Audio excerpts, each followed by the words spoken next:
What's going on with the Supreme Court? Yesterday at noon was supposed to be the time that the Supreme Court was going to decide on whether to go along with the Fifth Circuit Court, saying that Mifepristone was still legal but was highly restricted, that women would have to go to the doctor 3 different times on 3 different days. So if you're traveling to another state to get an abortion, you're going to have to go through that whole song and dance, that nurses and physician assistants cannot prescribe it, that it is illegal to send through the mail because of the Comstock Act, which says that you can't send anything through the mail that could be used to produce an abortion. The Supreme Court was supposed to come out with a ruling yesterday. Yesterday, what they did is they came out and said, well, actually, it was Sam Alito, came out and said, we're going to wait until Friday.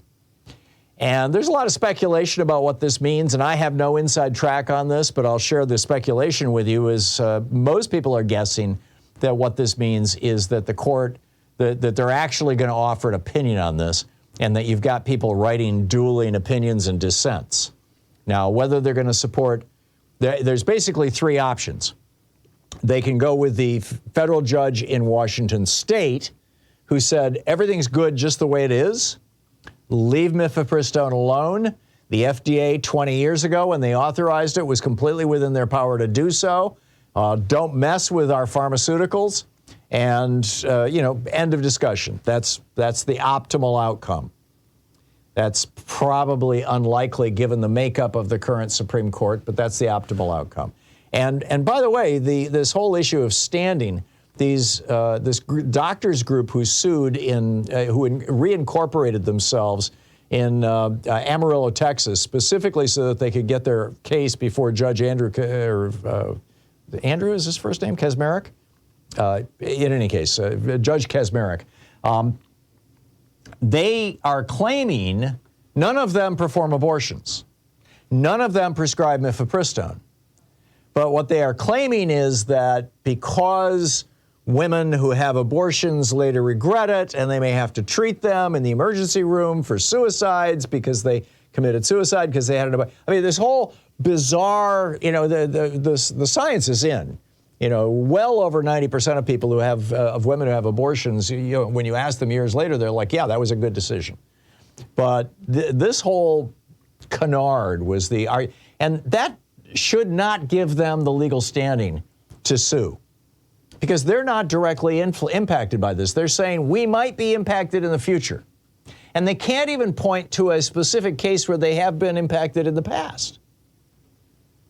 So this should never have even been adjudicated, because the parties that brought the case should not have legal standing to sue. And if the Supreme Court goes along with this, it's going to change the ability of people to sue. It's going to widen the door. It's going to open the door very, very wide for people to sue and say, I'm going to sue Fox News because in the future some guy might watch Fox News and decide to shoot me, even though I've suffered no harm so far.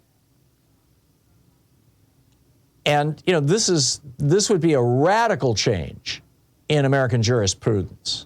So anyhow, option 1, the court could say you don't have standing, or we're just going to stay with things as they are. Option 2, they could go along with the Fifth Circuit, and they could radically cut back on the availability of Mifepristone, make it much, much harder for women in blue states to use this pharmaceutical for abortions, and basically ratify red state laws that criminalize abortions. Or number 3, they could ban Mifepristone altogether. They could go with not the Fifth Circuit Court, but they could go with Judge Kaczmarek and say, no, he's right. We're just going to ban this stuff altogether. The Comstock Act says, and it does, by the way, there is a law in the books, the Comstock Act, which says that you can't send things through the mail. This is the old Obscenity Act from the 1920s. That says that you can't send things, pornography through the mail, and you can't send condoms through the mail, and you can't send birth control through the mail, and you can't send things that can cause abortions through the mail. And the Supreme Court could say, yep, we're with Kaczmarek on this. And this is going to be the end of pharmaceutical abortions, which account for about 55% of all abortions in the country. And that number is from 3 years ago. I mean, nobody knows for sure how many abortions, what percentage of abortions today are done with pharmaceuticals. My guess is it's probably closer to 60 or 70%. So you've got these, right-wing fanatics, these, hardcore Catholics on the court who want to impose their religion on the rest of this country, their religious perspective that life starts at the moment of fertilization, could go down this road. So we will find out tomorrow, and I'll keep you up to date. But I just wanted the other things that they're going to have to determine is, like I said, the Comstock Act also is pregnancy and illness for the purposes of the FDA's accelerated approval of new drugs, and whether Mifepristone offers a, quote, meaningful therapeutic benefit, end quote. So lots of wordsmithing going on. Meanwhile, Ron Wyden, my senator, the senator from Oregon, who is the chair of the Senate Finance Committee, has some fairly strong words for the GOP. I'll share those with you on the other side of this break, and then I will pick up your phone calls for the rest of the hour. It's 27 minutes past the hour here on the Thom Hartmann Program, speaking the truths the multinational corporations, the right-wingers, and the crazies on the Supreme Court would really rather you didn't know all about.